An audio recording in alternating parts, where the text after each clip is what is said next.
கல் உணவா மதுவா அப்படின்றதுதான் இன்னைக்கு தமிழ்நாட்டோட மிகப்பெரிய விவாதமாவே இருக்கு. கல்லை எப்படி உணவுன்னு சொல்றாங்க? கல்லுல இருக்கக்கூடிய அதாவது மினரல்ஸ் அதாவது மதுவுல இந்த மாதிரியான சத்துக்கள் கிடையாது. கல்லுல என்னென்ன இருக்கு அப்படின்னாக்க நமக்கு பாலிஃபினால்ஸ் இருக்கு.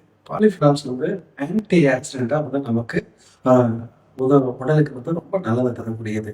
அது கூட நிறைய விட்டமின்ஸ் இருக்கு. ப்ளஸ் இந்த கல் நொதித்தல் அடையும் போது அதாவது நம்ம கல்லை இறக்கி வைக்கிறோம். அது கொஞ்ச நேரம் கொஞ்சம் கொஞ்சமா புளிக்க ஆரம்பிக்குது. அதுக்கு காரணம் அந்த இடத்துல நொதித்தல் நடக்குது, ஒரு ஃபர்மெண்டேஷன் நடக்குது. காரணம் அதுல நுண்ணுயிரிகள் அந்த இடத்துல பெருக்கம் அடையுது. அந்த நுண்ணுயிரிகள் குடலுக்கு ரொம்ப நல்லது செய்யக்கூடியது.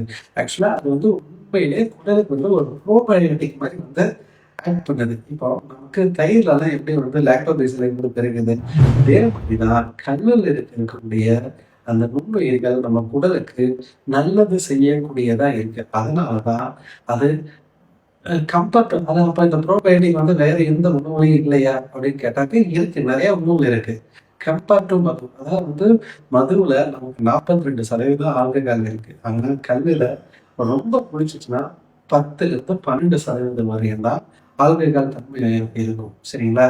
நீங்க ஒரு டம்ளர் அதாவது ஒரு டம்ளர் மது குடிக்கும் போது உங்களோட லிவரோட டெம்ப்ரேச்சர் ரொம்ப அதிகமாகும். ஆனா நீங்க 2 சொம்பு 3 சொம்பு நீங்க குடிச்சீங்கனாலும் லிவர் அந்த கல்லீரல் பாதிப்பு உங்களுக்கு ரொம்ப ரொம்ப கம்மி.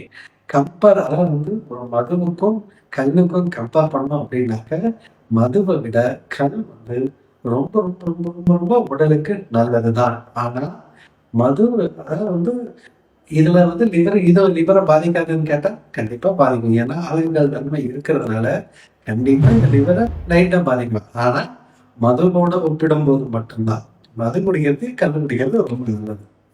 இதே மாதிரி சித்த மருத்துவத்தை பத்தி நிறைய சந்தேகங்கள் இருக்கும். அதை தெரிஞ்சுக்கணும்னாலும் உணவு முறைகள் அதாவது எப்படி உணவு உட்கொள்ளணும் அப்படின்றத தெரிஞ்சுக்கணும்னாலும் இந்த சேனலை நீங்க பின்தொடருங்கள்.